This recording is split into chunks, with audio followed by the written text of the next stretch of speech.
Tonight's guest plays a president struggling with the immigration problem on HBO's The Second Civil War. On Saturday Night Live and News Radio, he's treated us to more wacky characters than Ellis Island. A good friend of mine, Phil Hartman. Phil. Come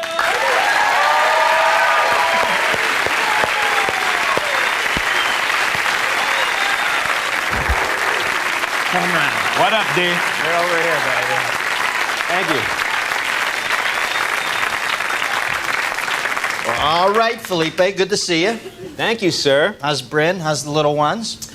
Everything's peachy. I'm starting my summer hiatus and very happy to be out of the primetime shit twister. What's the word over there? Littlefield gonna give it another season? I don't know. It's anybody's call, really. At this point, I just want to surf, man. All right, Moondoggy. Now, I understand this. I haven't seen it yet because it's on HBO. I don't get HBO, but I have. Second Civil War is about a parody of what happens if immigration goes unchecked. What are your views on it personally? On the film, Second Civil War? On immigration? Well, I am an immigrant. I came to this country in 1957 from a terrible hostile regime in Canada with my family. And then after hanging around for some 33 some odd years, I decided to become a U.S. citizen. And now I'm one of you, Americans.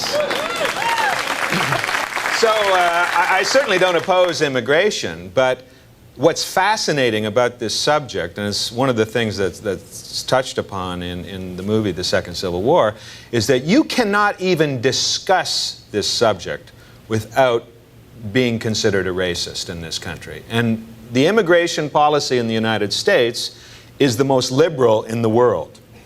800,000 people a year enter the United States legally, 900,000, and maybe another 200,000 or 300,000 illegally. And no other country tolerates that kind of illegal immigration or that kind of mass influx through their borders.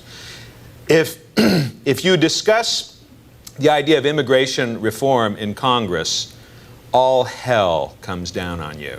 And consequently, no one is trying to solve this problem, if it is a problem. In my opinion, I feel it is a problem. And actually, it is people like myself, legal immigrants, who are most upset about the insane policies that allow this illegal influx well, to you know, take Congress, place. you look up at Capitol Hill, it's like that Escher print of the birds flying together. You know, it makes no sense, and occasionally it shits on your head. Now, what would you do to straighten out immigration in this country? Or do you feel it needs straightened out? Should we let more in? Should we let less in? You understand that people think the pie's being cut too narrowly, and some people want to keep people out for a while. Do you think that's not the American way, though, I guess, right? Well, we're still thinking back per the inscription on the Statue of Liberty. And what I don't have a solution to the problem, but I'm questioning why we don't even have a cogent dialogue about the problem. And it's largely because of political and economic forces within the country. That, and nobody speaks the same language anymore. And that.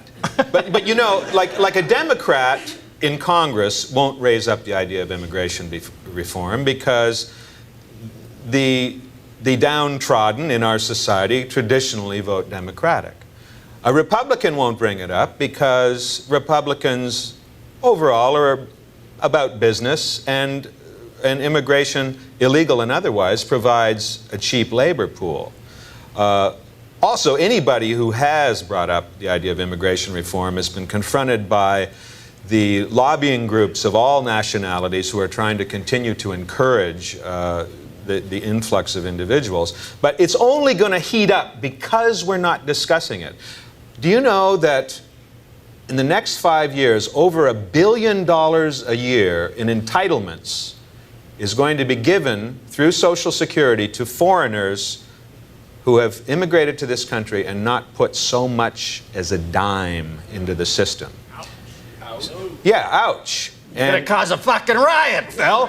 Well, that's why I'm here today to talk about the new American Nazi Party.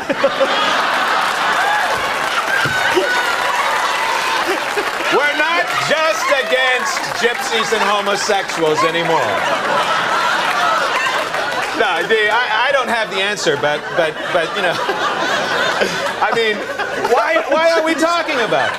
Why aren't we talking about it?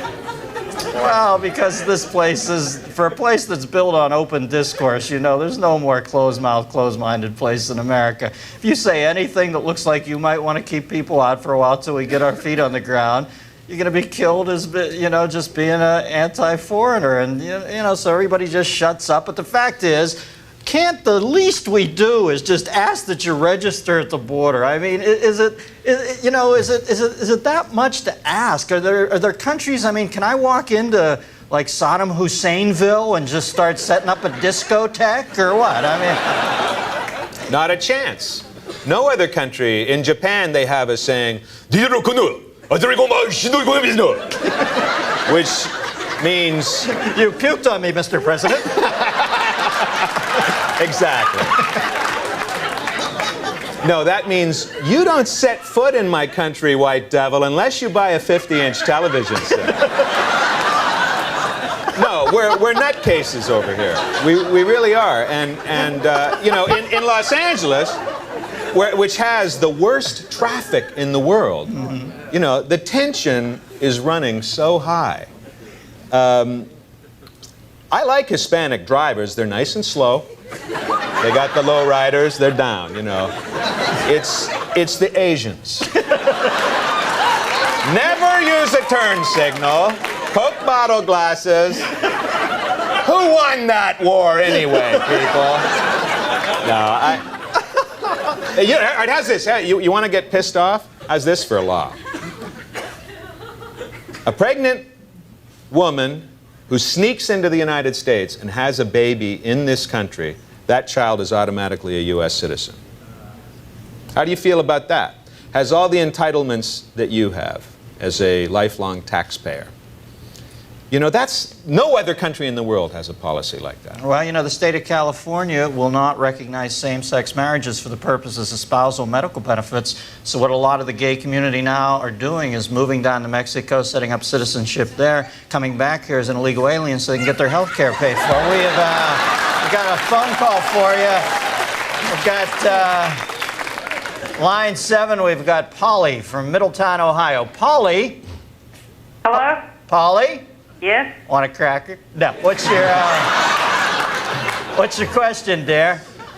Yeah, my son works with an illegal from Mexico, and they live out in my garage. And I was wondering. Wait a second. This is like Sling Blade 2. Okay, go ahead. Okay, yeah, my son works with an illegal from Mexico, and they live in my garage. And I was wondering if I could go to jail for harboring him.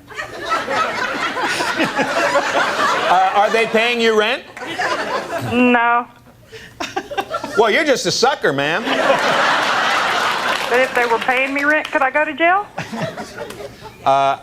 Yeah, you could go to jail, but you'd have money to buy cigarettes then. Okay. No, you know, but this brings up a point. I mean, to me, it's not a racial issue. I don't care whether you're from Honduras, Mexico, or Chechnya. You know, if you come here, it should be under the auspices of law. That's all.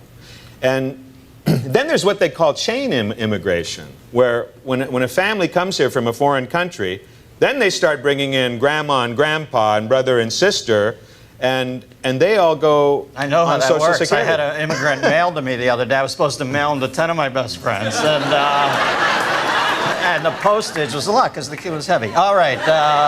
But you know what it is, Dennis? The United States, as much as anything, the government of this country is a corporation that oversees a multiplicity of other corporations. And immigration, illegal and otherwise, is good for business. That's why it isn't stopped, in my opinion. It's because every immigrant buys gasoline, food, clothing, watches HBO. They are consumers. They pay sales tax even if they don't necessarily pay income tax. Right. And they feed the system. So it all becomes a bottom line thing. I think so. It all becomes part of the big machine. The big machine. Which dictates right now that I have to do the news of the week. Can you stick around while I do it? Watch me. Felipe Hartman, ladies and gentlemen. Thank you, Phil.